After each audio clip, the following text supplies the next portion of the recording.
कोकणातील प्रत्येक घडामोडींचे लाईव्ह अपडेट पाहण्यासाठी आताच कोकण कटा न्यूजच्या सर्व सोशल मीडियाच्या प्लॅटफॉर्मला लाईक, फॉलो आणि सबस्क्राईब करा.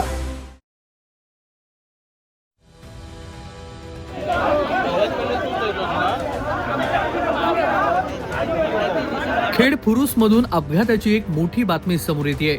खेड दापोली महामार्गावर फुरुस येथे गुरुवार आज 19 मार्चला साधारणतः रात्री 7:30 ते 8च्या दरम्यान एका भीषण अपघातामध्ये एकाचा जागीच मृत्यू झालेला असून त्यांची मुलगी गंभीर जखमी झाली आहे. या दुर्दैवी घटनेमुळे संपूर्ण परिसरात हळहळ व्यक्त होतीये.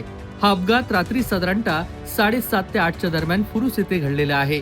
या अपघातामध्ये एका दुचाकीस्वाराचा जागीच मृत्यू झालेला आहे, तर त्यांच्यासोबत असलेली मुलगी गंभीर जखमी झाली आहे. दुचाकीवर असलेले वडील आणि मुलगीला समोरून येणाऱ्या ट्रकनं जोराची धडक दिली आणि या धडकेमध्ये वडिलांचा जागीच मृत्यू झालाय. फुरुस येथील बुलेश्वरवाडी येथील रहिवासी सचिन खामकर हे आपल्या मुलीसह ऍक्टिवा दुचाकीवरून खेडहून फुरुसकडे जात असताना 7:30 ते 8 वाजण्याच्या सुमारास अज्ञात वाहनानं त्यांच्या दुचाकीला जोराची धडक दिली. या धडकेमध्ये सचिन खामकर यांच्या डोक्यावरून अज्ञात वाहनाचं चाक गेल्यानं त्यांचा जागीच मृत्यू झालाय. ही धडक इतकी भीषण होती की सचिन खामकर यांचा जागीच मृत्यू झालाय, तर त्यांची मुलगी गंभीर जखमी झाली आहे. धडक इतकी भीषण होती की सचिन खामकर यांच्या डोक्यावरून वाहनाचं चाक गेल्यानं त्यांचा मृत्यू झालाय. अपघाताची दृश्य देखील अत्यंत हृदयद्रावक आहेत. या घटनेनंतर स्थानिक नागरिकांनी मात्र तात्काळ घटनास्थळी धाव घेतली आणि जखमी झालेल्या मुलीला तातडीनं जवळच्या रुग्णालयामध्ये दाखल करण्यात आल्याची माहिती आहे. तिच्यावर सध्या उपचार सुरू आहेत, अशीही माहिती समोर येते. दरम्यान या अपघातामुळे फुरुस येथील संतप्त झालेल्या स्थानिकांनी खेड दापोली महामार्ग रोखून धरलाय. रात्री 8 वाजल्यापासून मृतदेह रस्त्यावरच ठेवण्यात आल्याची माहिती देखील समोर येते. त्यामुळे दोन्ही बाजूनी वाहनाची लांबच लांब रांग लागली असून मोठ्या प्रमाणामध्ये वाहतूक कोंडी निर्माण झाली आहे. रस्ता जवळपास 3 ते 4 तास रोखून धरल्याची माहिती समोर येते. साधारणतः अपघात झाल्यानंतर खेडमधून आणि दापोलीमधून येणारी वाहतूक ही पूर्णपणे बंद करण्यात आलेली आहे. फुरुस येथील सर्व स्थानिक हे सध्या या रस्त्यावरती असून त्यांनी रस्ता रोखून धरलाय. घटनेची माहिती मिळताच पोलीस तातडीनं घटनास्थळी सध्या दाखल झालेत. त्यांनी परिस्थिती नियंत्रणात आणण्याचा प्रयत्न सुरू केलेला असून स्थानिकांची समजूत काढली जाते. पोलिसांनी या प्रकरणी एका संशयित वाहनाला ताब्यात घेतलेलं असून अपघाताचं नेमकं कारण शोधण्यासाठी खेड पोलीस सध्या अधिकचा तपास करतायत. या दुर्दैवी घटनेमुळे फुरुस आणि परिसरात शोककळा पसरलेली असून गावकऱ्यांकडून मृत व्यक्तीला श्रद्धांजली वाहिली जात असून जखमी मुलीच्या प्रकृतीची सुधारणा व्हावी अशी प्रार्थना देखील केली जाते. मात्र या अपघातानंतर अनेक प्रश्न सध्या उपस्थित केले जात आहेत. कोकण कट्टा न्यूज, फुरुस, खेड, रत्नागिरी.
एखाद्या मीडियावाल्याला बोलवा.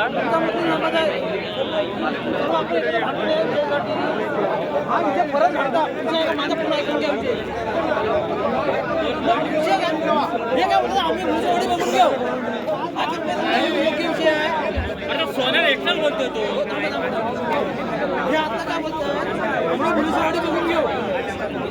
काय बोलतो हा एवढा समाज आज सर्व समाज इथे जमा झालाय. तुमच्या वरती एखादा मीडियावरती येऊ शकतो तुमच्या वरती बोलतो मी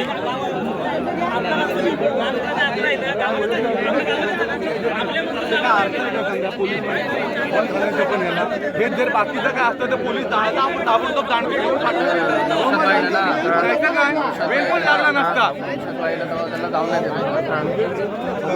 काय अर्थ आहे का यांच्या याला एवढा निर्णय घ्या ना निर्णय काय तो आज एवढा पब्लिक तिकडे झक मारतोय आणि कुणाची पोरं बिरा आहेत काय आहेत लहान पोरं बिरा आहेत त्याचं काय नाही काय गाड्या काय तर पिकनिकला जाऊन ठेवली ना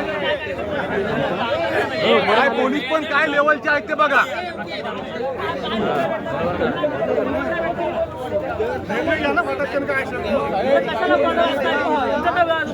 काय बोलतात किती टाइम झाला बघा 11 वाजले 11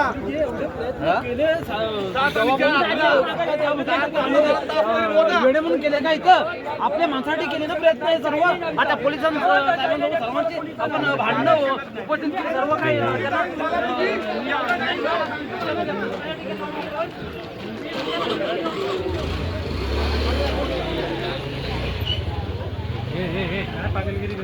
मी करता काय करता